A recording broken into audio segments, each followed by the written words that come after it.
Hello, everyone. Welcome to Talking Logistics, where we have conversations with thought leaders and newsmakers in the supply chain logistics industry.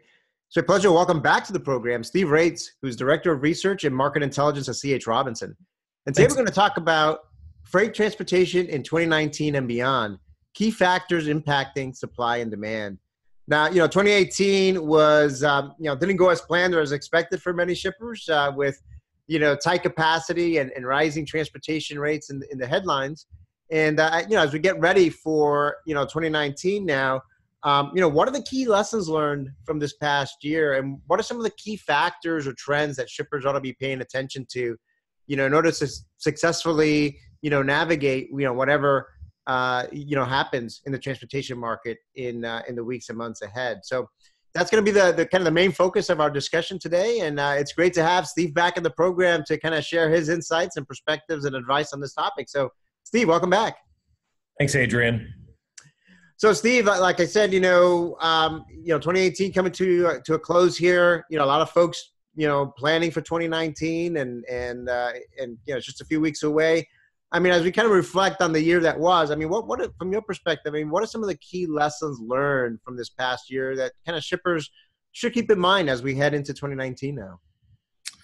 Yeah, it was an interesting year, and I guess I would start by offering in October, at the beginning of October, we were at CSCMP and we did a session there asking the shipper community, are we in a new normal? Because as you opened up, it felt terribly different, but all surface transportation, right? Truck, LTL, intermodal, as freight's migrating across the modes, trying to find where it's treated best, because in essence, what we experience is demand outstrips supply. We just had a really strong economy. Interestingly, we surveyed the audience at the end of the session, and 81% of them said that they felt that we are in a new normal. What we were trying to do in that session, and I think part of answering your question is, but what is the new normal? And there's lots of ways to define that. And will we go back to what we historically experienced? And in trucking, oftentimes it's some of these cycles of oversupply and undersupply and so forth that create an interesting relationship between suppliers and shippers, right? And I think that what we felt came out of that is really going into 2019 is we'll probably see a little more balance than the imbalance than we saw in 2018, the run up of late 2017 and 2018.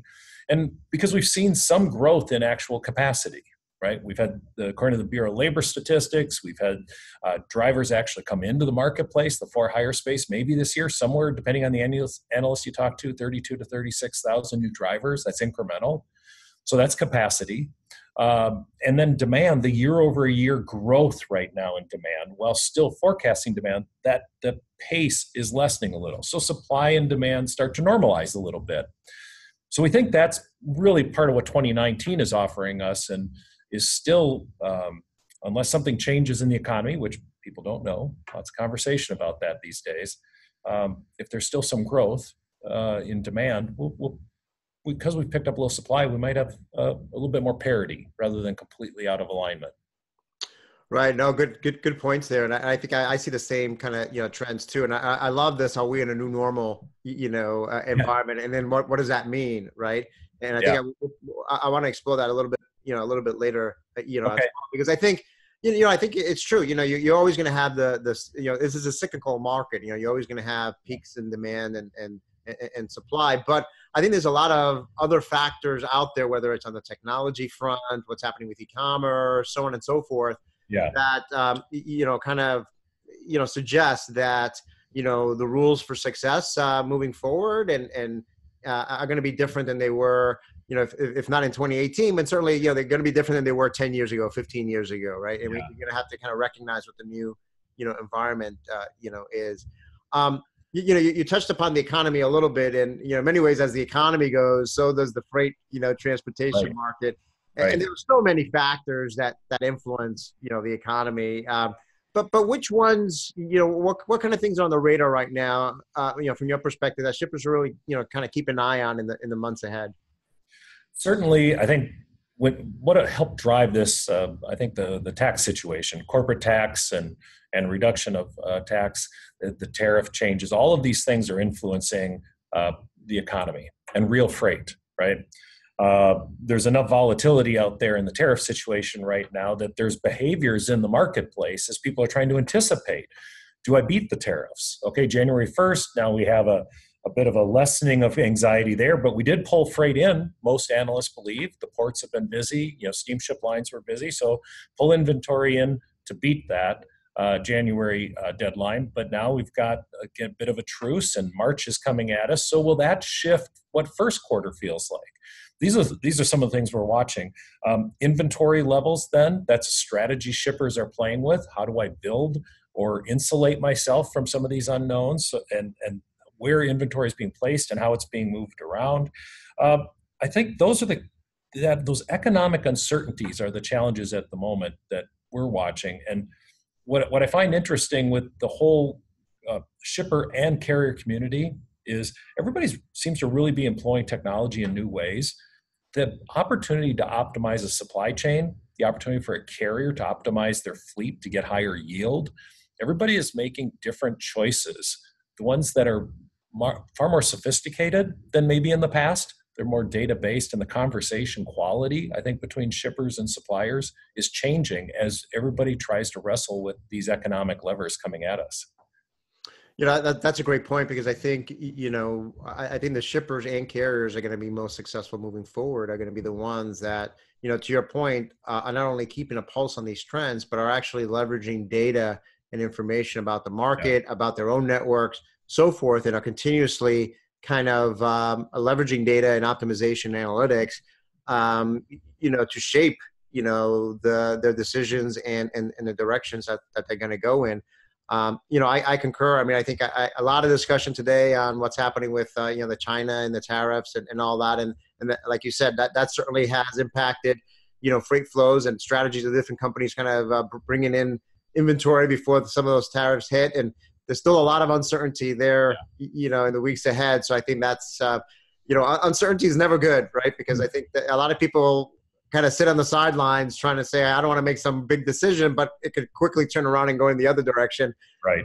So I think that's something holding folks back. And then you're seeing things like, interest rates and oil prices, right. and those are things that have impact also on supply chains. And there's some uncertainty there as well. And those always move in different directions. So I keep an eye on those as well. Yeah, very much. Those are all extremely good points. And I think as businesses are trying to decide to invest, what is the consumer sentiment? How comfortable are people feeling with spending money going forward? So far, the fourth quarter here has continued to peel out pretty good. It's really, the question is, what is first and second going to look like? Right. Yeah. When you look at e-commerce spend and what's happening, there's a lot of energy in the retail sector, and the consumers right now are still powering that, the economy. So let's shift gears a little bit. Another kind of key factor that's kind of dominated the news, and certainly going to have an impact in the industry, in the months and years ahead, is the labor, right? And then the labor market. And again, the tight labor market had an impact this year, especially in warehousing and, transportation. So what labor-related trends do you see in 2019 and beyond, and how they will influence, both supply and demand? Yeah, clearly, if the economy remains reasonably strong, if we get some continued growth, the carrier community is what we talk a lot about with labor, right? This driver shortage has been top of mind with a lot of people. And what it comes down to is it's a shared labor pool. Truck drivers are often part of the shared labor pool of warehouse and other logistics, construction, manufacturing, even the oil industry. And so when you have all these industries doing well, they're competing for a common labor pool. And that's part of our challenge in trucking as well, is the job attractive? Are the wages competitive? And so I think watching how the economy plays out and how some of these verticals that use the same or ask for labor from the same pool, how do they participate? That's something we're going to have to pay attention to. Also within that driver pool is the demographics of the age.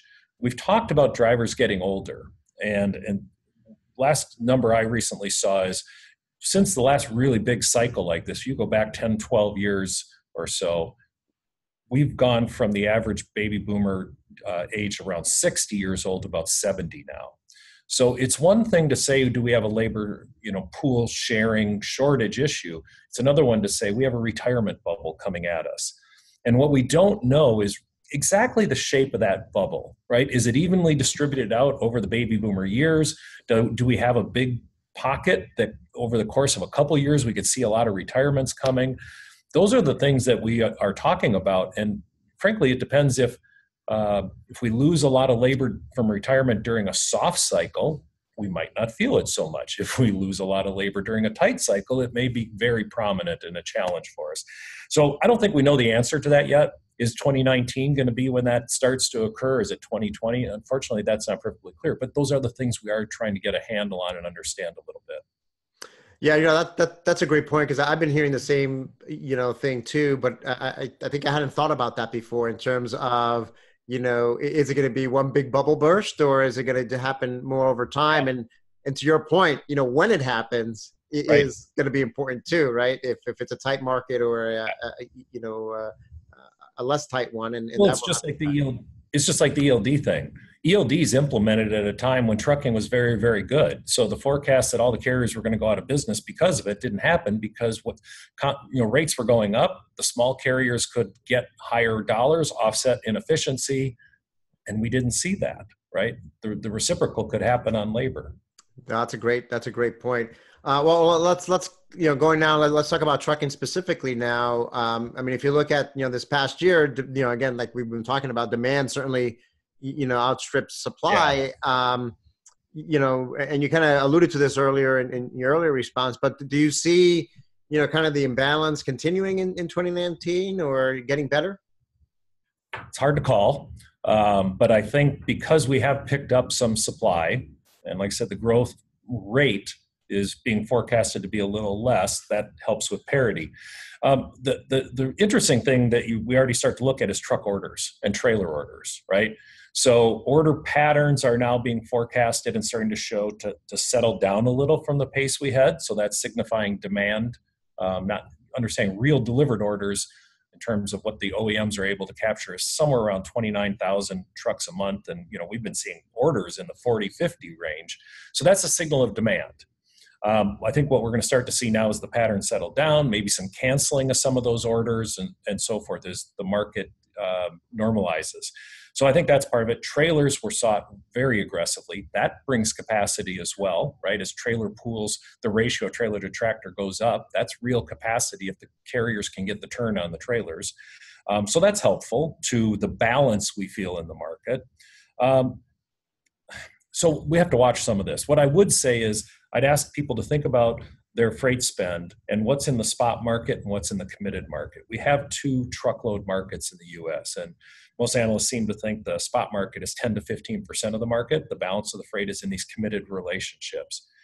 The spot market's a leading indicator of the broader market. We can see tension, we can see price movement, we can see it lessen as well.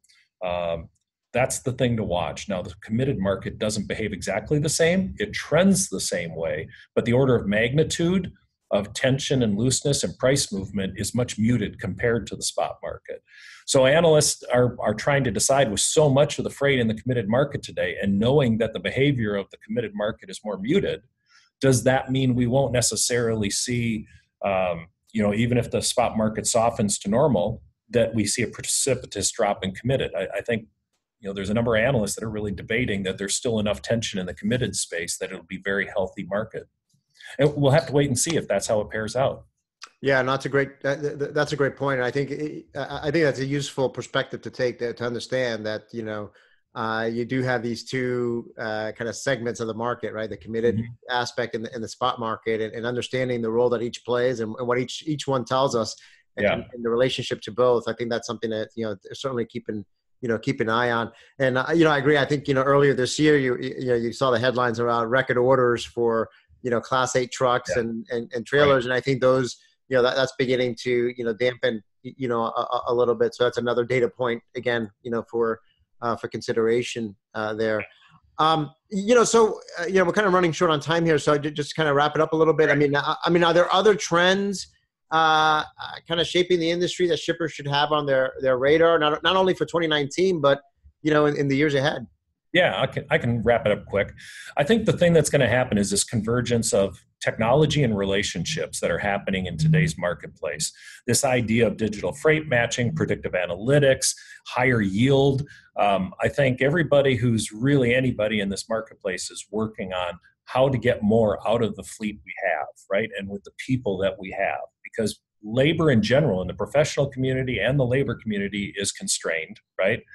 And thus we need to get more out of everything and everybody. And so I think that's what we're going to watch. And everybody's coming to relationship conversations, carriers, brokers, and shippers with more data. Everybody's capturing it. Everybody has tools to model it and optimize it. And so I think the carrier community is going to be engaging all of us and say, look, I'm trying to get to this level of yield of my fleet. I also can see now, because I have ELDs, what the dwell is at locations. And there's an empowerment that comes with these conversations that will drive efficiency and fundamentally change the kind of the nature of how professional relationships are structured. I think that is going to really be healthy for our industry and move it to a very professional, goal-oriented, outcome-based relationship. You know, I love that, and I agree. You know, we always talk about how this industry is a relationship-based, you know, industry, and there's a lot of discussion always about, you know, disruption or, you know, the role technology is going to play, so on and so forth. But, you know, truly, I think the relationship aspect has stood the test of time, and I think I agree with you.